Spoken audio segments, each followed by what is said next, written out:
Welcome to Freelance Talks. Here we discuss the dark side of freelancing about which nobody usually talks out loud. In this show, we speak with experienced freelancers, and I'm sure listening to their stories helps you prepare for freelancers' challenges. My name is Yuri. I'm a community builder at Code Control and 9am.works, and my guest is Nathy Ravez, who, in her previous roles as a project manager and people and process development consultant, started uniting teams towards common objectives while keeping things light in an enjoyable atmosphere, and keeps doing it now as freelance facilitator. So, welcome, Nathy. Hi. As always, the easiest questions I start with. What is the most challenging part of being a freelancer for you? The most challenging part is that you are on your own. It means you are alone most of the time, even if you're working with clients or you have great conversation online. But I'm alone at home. I'm living in Bali, but I'm alone at home. So I need to be disciplined and to find ways to have time to connect with other people, also in person, because you can isolate yourself very quick. I mean, I've been used to be in corporates for 20 years, so it was easy to take a coffee or to have a lunchtime or whatever. And when you are freelance, it's different. How do you deal with it? How do you connect with people? Oh, how do I connect with people? So I have another level of difficulty since I've moved to Bali this year. So my friends are not right in the next street. But for example, now I had my business partner who was here for 1 month. So she just left. And I have some times where I connect for a coffee break, even online. And I use also the possibility to go to co-working spaces. Where I live, there is no co-working spaces, but when I move in the south to Bali, there are co-working spaces which are very nice, so that you can be surrounded by like-minded people who are also on their own. What is your approach to connecting to new people, someone you don't know? Oh, this is a good question. Hi, how are you doing? What's your name? I don't know. It's easier when you live abroad, to connect with people. Sometimes more easier than when you are in your own country. So I've been living in Germany for 20 years, and it's sometimes I love German people and I love this country, but sometimes it's not so easy to connect when someone strangers is coming to you. It's like, oh, what do you want? But if you are in Asia and you meet people from Europe or Australia or America, and even the Asia people, it's easier. I don't know why. We trust ourselves more to ask and to connect with people than in our own environment. Also, you talked about disciplining yourself, and I feel like it's something really very hard, but it's also something that freelancers just cannot live without, because you don't have a boss, you don't have no one to like remind you about deadlines, etc. So what is your approach? How do you discipline yourself? So at the beginning, I was doing like, I will work whenever I want. But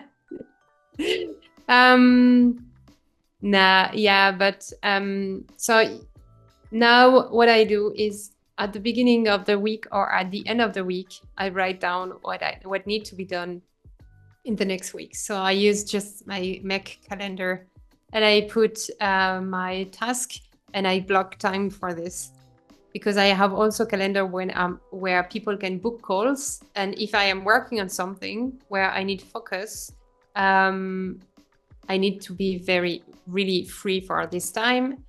And also I try to have specific days where I am reachable for my clients, and specific times also, because they are not in the same time zone like me. So I really use my calendar to put my task and everything.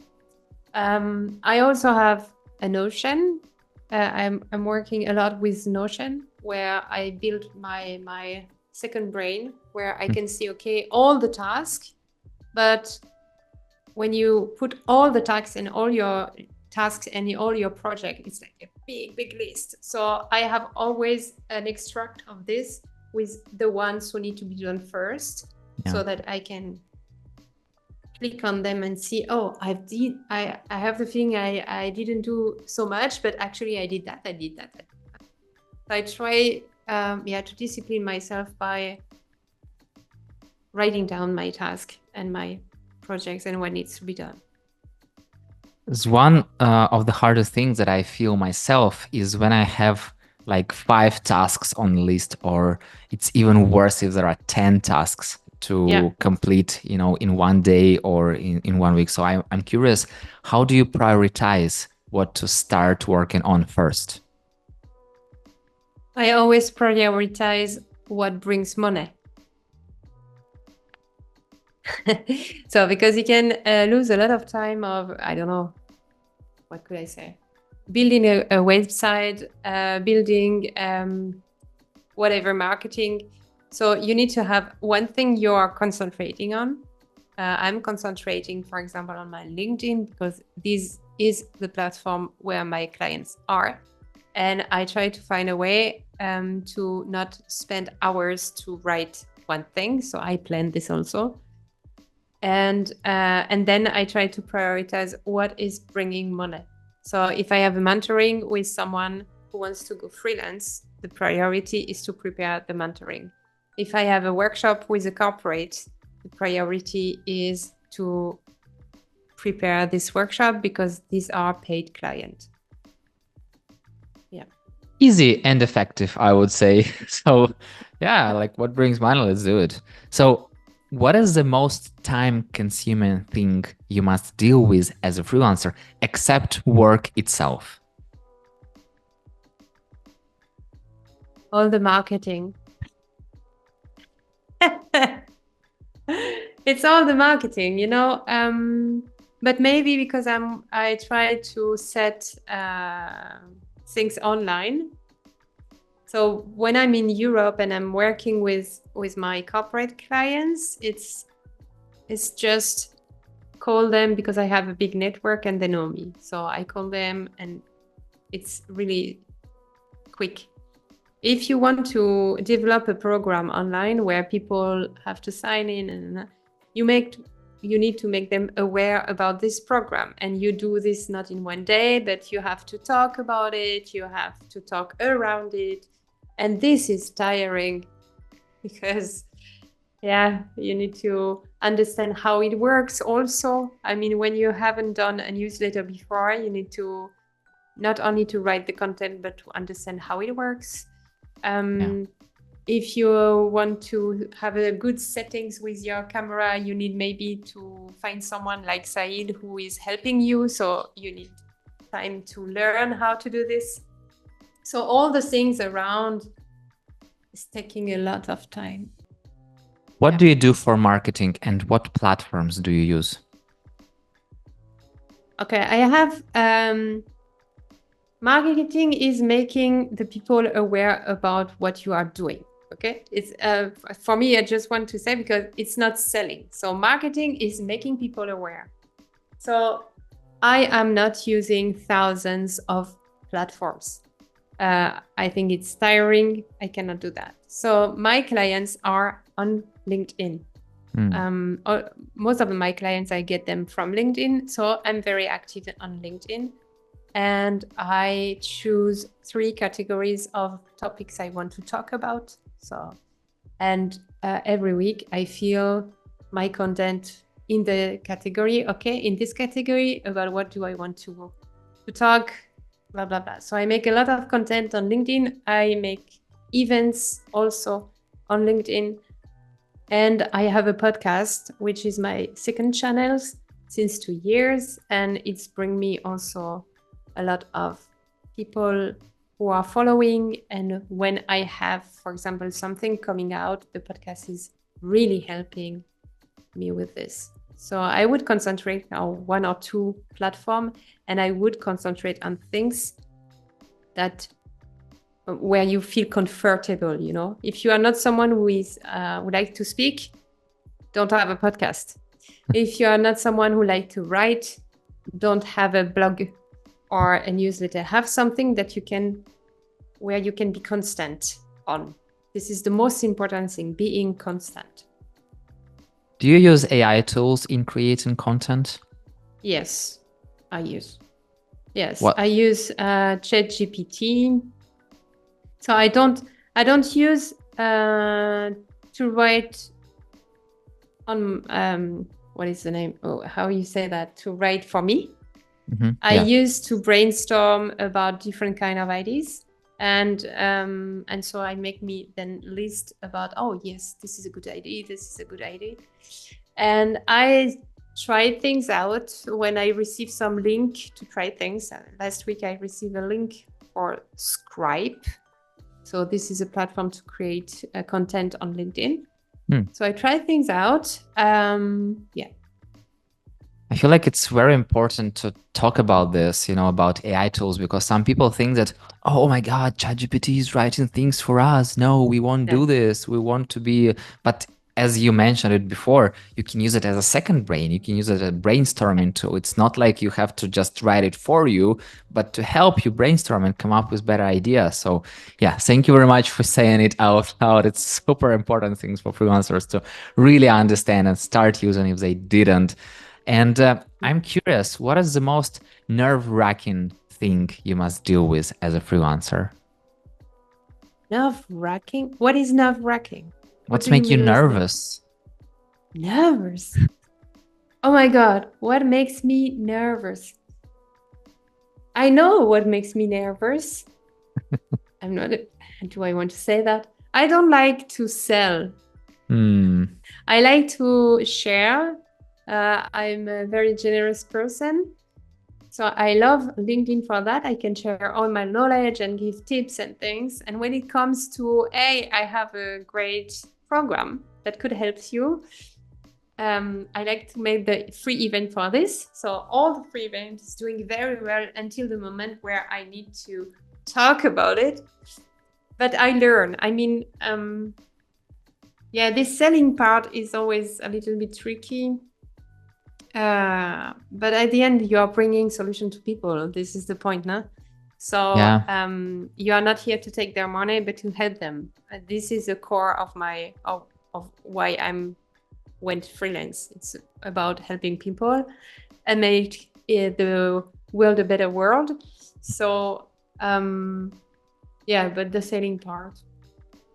It's interesting because I feel exactly like you feel at the selling moment. Like I'm ready to give a lot just like that, just for free, just to help people. And then when it's coming up to rates, but something that is really helpful that I learned from, I don't remember who exactly, but everyone who's an expert in something, you have the shortcuts.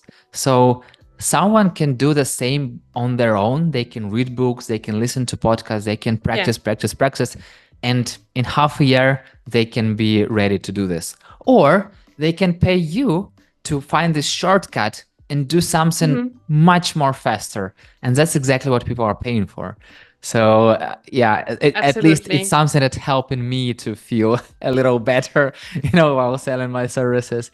And I wonder, if your friend wanted to become a freelancer, what are top 3 things you'd advise them to consider before doing it? Before starting freelancing.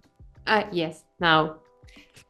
So the first thing is I would first get really informed about what it takes to become a freelancer, and to first check, okay, you are dreaming about this, or you would like to do this. Are you sure you are made for this? Because I'm not sure this is for everyone, And some people compare the success to freelance success, but you can be very successful also in a company or not as freelancer. So the first thing is it for you? If you like to work in a team, maybe it's not for you, you know. So this is the first thing. The second thing is I would make sure that I'm personally prepared. Make an inventory about what do I need to live well and to feel comfortable in my life, financially, emotionally, because you can prepare yourself. If you are conscious about what you need, then you can prepare the things. For example, savings for 6 months or for 1 year, whatever you need, it's different. But to be sure, okay, if it's not working and it takes longer, I have this. And also having an emotionally strong environment means you need cheerleaders who will push you. You need people who will listen when you are crying and it's not going good and you have the imposter syndrome. And I can tell you, everybody has an imposter syndrome. It's not even the best.